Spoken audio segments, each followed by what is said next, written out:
So hello guys, स्वागत है आपका मेरे चैनल पे। मैं हूं सूरज और आज मैं एक्सप्लेन करने वाला हूं लूसीफर सीरीज़ के सीज़न 3 का एपिसोड नंबर 5। बट उससे पहले आप सबसे एक छोटी सी रिक्वेस्ट है कि अगर आप मेरे चैनल पर नए हो तो इसी तरह के और भी वीडियोस के लिए मेरे चैनल को सब्सक्राइब कर लेना, बेल आइकन को क्लिक कर देना और वीडियो को पूरा देखना ताकि आपको स्टोरी अच्छे से समझ आए। और मैं धन्यवाद करना चाहूँगा मिसेस डॉली का, जिन्होंने इस एपिसोड के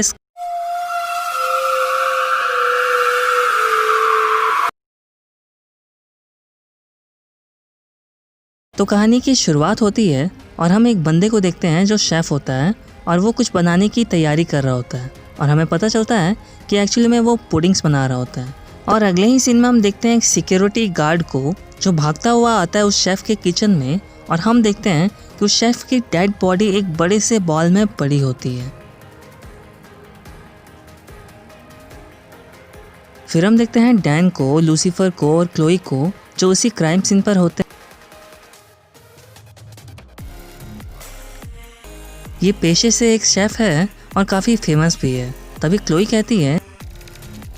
फिर हम उसी सिक्योरिटी गार्ड को देखते हैं जिसे बॉडी सबसे पहले मिली थी और वो बताता है कि अगर मैं बिजी नहीं होता तो शायद। फिर लूसीफर की नज़र पड़ती है वहाँ पर लगे हुए चारों तरफ सिक्योरिटी कैमरास पर और लूसीफर पूछता है उस गार्ड से कि आखिर इतने सारे कैमरास यहाँ पर क्यों लगे हुए हैं। तो वो गार्ड कहता है क्योंकि ये बहुत ही बड़ा बिजनेस है और सारा क्रेडिट जाता है साइमन के सीक्रेट रेसिपी को। तो क्लोई कहती है उस गार्ड से कि हमें तुम्हारे सिक्योरिटी कैमरास की फुटेज का। तो वो गार्ड कहता है कि इसमें मैं आपकी कोई भी हेल्प नहीं कर सकता, आपको हमारे बॉस से बात करनी होगी। फिर हम देखते हैं क्लोई को जो उस जगह के बॉस से बात कर रही होती है जिसका नाम होता है एंडरसन, और एंडरसन से कहती है कि क्या आप हमारे लिए वो सिक्योरिटी फुटेज लाए हैं। तो एंडरसन कहता है कि नहीं, माफ़ करना पर मैं नहीं लेकर आया। तो क्लोई पूछती है पर क्यों। तभी वहाँ शार्लेट आ जाती है और वो कहती है क्योंकि मैंने इन्हें मना किया है, मैं इनकी वकील हूँ।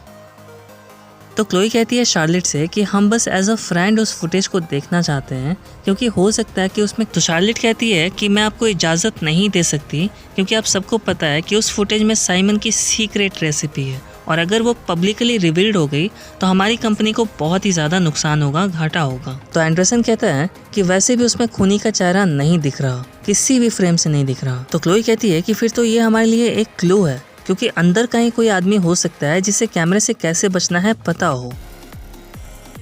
पर शार्लेट उसकी कोई भी बात नहीं सुन। फिर आगे हम देखते हैं क्लोई को जो लूसीफर को बता रही होती है कि उस कंपनी के 7 मेंबर्स हैं और उन 7 के पास सबूत है कि मर्डर वाली रात को वो लोग वहाँ पर नहीं थे। वैसे एक काफ़ी पुरानी मेंबर भी है जो बहुत ही पहले ही ये कंपनी छोड़कर जा चुकी है क्योंकि उसे अपनी कंपनी खोलनी थी जिसका नाम है ग्रेस। फिर हम देखते हैं क्लोई को जो ग्रेस के पास जाती है और उससे कहती है कि मुझे लगता है कि तुम्ही ने साइमन का खून किया है क्योंकि तुम्हारे पास एक वजह भी था। तो ग्रेस कहती है कि उसके ज़िंदा रहते सबसे ज़्यादा फ़ायदा अगर किसी को होता तो सिर्फ मुझे ही होता क्योंकि वो अपनी सीक्रेट रेसिपी मुझे बेचने वाला था। फिर क्लोई लूसीफर से कहती है कि मुझे लगता है कि ये गद्दारी वाला मैटर है, इसीलिए साइमन का किसी ने खून कर दिया क्योंकि वो गद्दारी कर रहा था, वो अपनी सीक्रेट रेसिपी किसी और को बेचने वाला था। आगे हम देखते हैं लूसीफर को जो एक लड़की के साथ वैनिटी वैन में जा रहा होता है। तभी एक बंदा उसका पीछा कर रहा होता है। फिर क्लोई आ जाती है उस बंदे के पीछे और उससे कहती है कि तुम्हें अरेस्ट किया जाता है, हम एलएपीडी। तभी लूसीफर आता है क्लोई की आवाज़ सुनकर और कहता है क्या प्रॉब्लम है डिटेक्टिव। तो क्लोई कहती है कि ये हमारा पीछा कर रहा था, मुझे लगता है एंड्रॉयन ने इसे हायर किया था हम पर नजर रखने के लिए। इधर हम देखते हैं डैन को जो शार्लेट से मिलने के लिए जाता है और उससे कहता है कि हमारे बीच जो कुछ भी था मैं उसे क्या समझूं। खैर मैं तो तुम्हें नहीं समझ सकता, शायद लूसीफर ही तुम्हें समझ सकता है, काफ़ी क्लोज थे ना तुम दोनों। और बोलकर वहाँ से चला जाता है और शार्लेट इधर बिल्कुल कंफ्यूज खड़ी रहती है। फिर हम देखते हैं लूसीफर को जो अपने लक्स में जाता है तो वहाँ उसे दिखती है शार्लेट और लूसीफर उससे कहता है कि तुम यहाँ पर कर क्या रही हो। फिर शार्लेट लूसीफर को किस करने लगती है और लूसीफर उससे झटका देकर हटा देता है और उससे कहता है कि मेरे पास मत आना। तो शार्लेट कहती है कि मुझे लगा था कि हमारे बीच कोई रिश्ता है, तभी तो डैन को जलन होती थी। तो लूसीफर कहता है कि मैं तुम्हें यकीन दिला सकता हूँ कि हमारे बीच में ऐसा कोई भी रिश्ता नहीं था। तो शार्लेट कहती है कि मैं झेल नहीं पा रही हूँ, मुझे कुछ समझ ही नहीं आ रहा है कि मैंने इतने सारे महीने कहाँ बिता दिए, पर इन सब के बीच मुझे ऐसा लगा कि शायद मैं हेल में हूँ क्योंकि मैं एक ही जिंदगी बार बार जी रही थी मुझे पता है कि तुम मुझे पागल ही समझोगे। तो लूसीफर कहता है ऐसा कुछ भी नहीं है, मैं समझ सकता हूँ तुम्हारी प्रॉब्लम। तो शार्लेट कहती है कि इसका मतलब मैं सच में हेल में थी, मुझे इससे निजात पाने के लिए क्या करना होगा, मैं ऐसा क्या करूं कि मुझे हेल जाने की दोबारा ज़रूरत ना पड़े। तो लूसीफर कहता है कि ये तुम्हें दोबारा मौका मिला है, दोबारा ज़िंदगी मिली है तुम्हें, तो तुम इस ज़िंदगी में अच्छा काम कर सकती हो। इधर हम देखते हैं एला को, जो डैन को बताती है कि साइमन को किडनी फेलियर की बीमारी थी और अगर उसका खून नहीं हुआ होता तो वो वैसे भी मर ही जाता किडनी फेल होने की वजह से। फिर हम देखते हैं शार्लेट को, जो लूसीफर के साथ पुलिस स्टेशन आती है और क्लोई को वो फुटेज टेप दे देती है और कहती है कि अब मैं अच्छा काम करना चाहती हूँ। फिर क्लोई वीडियो प्ले करती है और हम देखते हैं साइमन को, जिसे आवाज़ आती है किसी की, और वो जब उठकर देखने जाता है तो ऐसा लगता है कि उसे उठाकर किसी ने उस बड़े से बॉल में फेंक दिया है। तभी एला को उस वीडियो में कुछ दिखता है और वो दिखती है कि डैन वही पुडिंग खा रहा होता है। तभी वो दौड़ कर जाती है और डैन के हाथ से वो पुडिंग गिरा देती है और डैन कहता है ये तुम क्या कर रही हो एला? तो एला कहती है दिखाई नहीं दे रहा, मैं तुम्हारी जान बचा रही हूँ, यहाँ देखो, यही वो दोनों सीक्रेट इंग्रेडिएंट्स हैं जो अपनी पुडिंग में साइमन मिलाया करता था और ये दोनों बहुत ही डेंजरस केमिकल्स हैं। ये अकेले तो कुछ नहीं कर सकते, पर जब इन्हें मिलाया जाता है तो ये बहुत ही ज़्यादा जहर का काम करते हैं जो किडनी फेलियर का कारण बनता है। तो क्लोई कहती है कि साइमन अपने ही पुडिंग में जहर क्यों मिलाएगा, उसी पुडिंग की वजह से तो वो इतना अमीर था और फेमस था। उसे ये डर भी तो होगा ना कि अगर पुलिस को पता चल गया या पब्लिकली रिवील्ड हो गया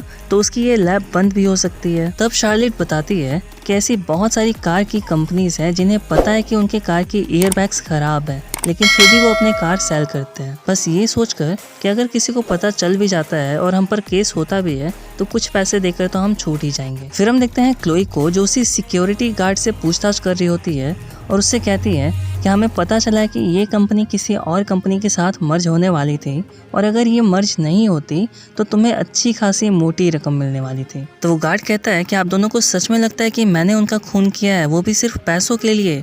वो मेरे बहुत ही अच्छे दोस्त थे, मुझे लगा था कि वो मरने वाले हैं। एक बार हमने देर रात तक शराब पी थी तो वो उनसे कह रहे थे कि मैं बहुत ही जल्द मरने वाला हूँ पर मुझे ये नहीं पता था कि वो उबलते हुए पुडिंग में डूबकर मरना चाहेंगे। मरने के और भी तो बहुत सारे तरीके हैं। तब क्लोई कहती है कि शायद उनके पास कोई रास्ता नहीं था, वो चाहते थे कि हम कंपनी के लोगों पर इन्वेस्टिगेशन करते रहें और इसीलिए उन्होंने अपनी जान दी। यानी कि वो सच कह रहे थे, उनके कंपनी के लोगों ने ही उन्हें धोखा दिया है, उन्हें नहीं पता था कि ये दोनों केमिकल जहर है। फिर हम देखते हैं डैन को, जो क्लोई और लूसीफर को कहता है कि मुझे भी लगता है कि उन्होंने सुसाइड ही किया है, क्योंकि मरने से एक दिन पहले उन्होंने अपनी सारी जायदाद चैरिटी को दान कर दी। फिर लूसीफर ये बात बताने के लिए शार्लेट को कॉल करता है तो हम देखते हैं कि शार्लेट की मैनेजर ने कॉल रिसीव किया होता है और वो कहते हैं कि शार्लेट यहाँ नहीं है। तो लूसीफर कहता है कि मुझे ऐसा क्यों लग रहा है कि शार्लेट कोई बेवकूफ़ी कर। आगे हम देखते हैं शार्लेट को, जो उस कंपनी के तीनों मेंबर्स को मीटिंग के लिए बुलाई होती है और उनसे कहती है कि सही से बता दो कि साइमन को तुम में से किसने मारा है, वरना आज यहाँ से कोई भी जिंदा बचकर नहीं जा पाएगा। तो वो तीनों कहने लगते हैं कि हमारा विश्वास करो, हम में से किसी ने भी साइमन को नहीं मारा है। तो शार्लेट कहती है कि मुझे पूरा यकीन है कि तुम में से ही किसी एक ने मारा है। तभी वहाँ लूसीफर आ जाता है और वो कहता है शार्लेट से कि इन्हें छोड़ दो, ये सही कह रहे हैं, इनमें से किसी ने भी साइमन को नहीं मारा है। साइमन ने खुदकुशी की थी ताकि इन लोगों की असलियत दुनिया के सामने आ सके। तो शार्लेट कहती है तो क्या हो गया अगर इन्होंने साइमन को नहीं मारा है, तो इस दुनिया में न जाने कितने लोगों को इन लोगों ने मारा अपना वो जहरीला पुडिंग खिलाकर। तो लूसीफर कहता है कि मुझ पर भरोसा रखो, इन्हें इनके किए की सज़ा ज़रूर मिलेगी, प्लीज़ मुझे ये गन दे दो। तो हम देखते हैं कि शार्लेट उसकी बात मान जाती है और वो गन लूसीफर को दे देती है। फिर लूसीफर कहता है शार्लेट से कि पीछे खड़े रहकर मैंने इन लोगों की सारी बातें इस टेप रिकॉर्डर में रिकॉर्ड कर ली हैं और इतनी बातें काफ़ी होंगी इन लोगों को जेल की हवा खिलाने के लिए। फिर हम देखते हैं क्लोई को, जो लूसीफर से कहती है कि मैं शार्लेट को कभी समझ ही नहीं पाई, मैंने उसे हमेशा गलत ही समझा। फिर हम शार्लेट को देखते हैं, जो डैन को डेट के लिए पूछती है और डैन मान जाता है। फिर शार्लेट लूसीफर को अपने घर लेकर जाती है और उससे पूछती है कि तुमने मुझे क्लियरली देखा था जब मैं नहीं थी, तो तुम बता सकते हो कि मैं उस वक्त कैसी थी। तो लूसीफर अपनी मॉम के बारे में सोचकर काफ़ी ज़्यादा इमोशनल हो जाता है और वो शार्लेट से कहता है कि तुम काफ़ी ज़्यादा अच्छी थी, सिर्फ अपने बच्चों की भलाई सोचने वाली, तुम्हारे दिल में सिर्फ प्यार और प्यार ही भरा हुआ था।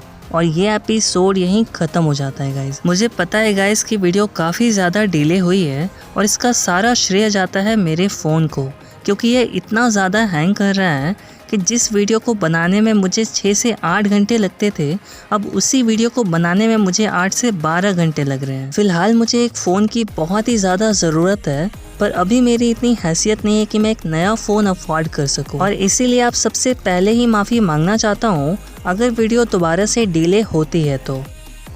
आई होप कि आप लोग समझ सकते हो। एनीवेज, अगर आप लोग चैनल पर नए हो तो चैनल ज़रूर से सब्सक्राइब कर लेना। वीडियो अच्छी लगी हो तो लाइक शेयर ज़रूर करना। मिलता हूँ अब आपसे अगली वीडियो में, तब तक के लिए